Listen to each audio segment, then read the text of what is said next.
Cara-cara untuk menghormati pasangan ta'aruf. Yang pertama, hormat tu bermula dengan niat.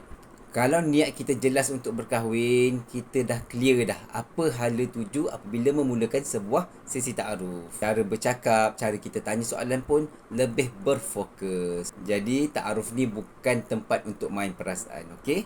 Yang kedua, jangan desak dan juga jangan mendesak diri. Orang yang serius dalam perhubungan, dia tahu nak bagi ruang, bagi masa kepada calon dia. Yang terburu-buru ni biasanya dia akan lupa tentang adab dalam bertaaruf.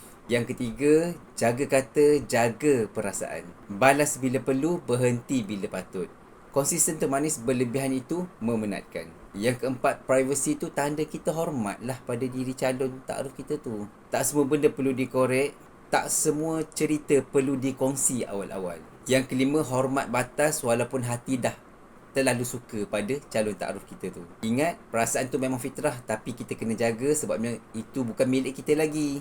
Kata nak hubungan yang diberkati, betul tak? Dan juga yang keenam, ingat dia itu amanah, bukan hak milik kita lagi. Selagi belum halal lagi perhubungan, kita kena jaga batas pergaulan kita sebagai seorang Muslim. Sebagaimana kita jaga diri kita, seperti itulah kita menjaga calon ta'aruf kita. Saling hormat menghormati. InsyaAllah, bila kita hormat dan juga beradab dalam bertaaruf, kita akan lebih terpelihara dan juga kita akan jumpa yang sesuai, serasi dengan nilai yang ada dalam diri kita ni. Selamat bertaaruf dan juga anda kata belum jumpa calon ta'aruf, jom ke tirjana.my sekarang juga. Jumpa anda di sana, okey?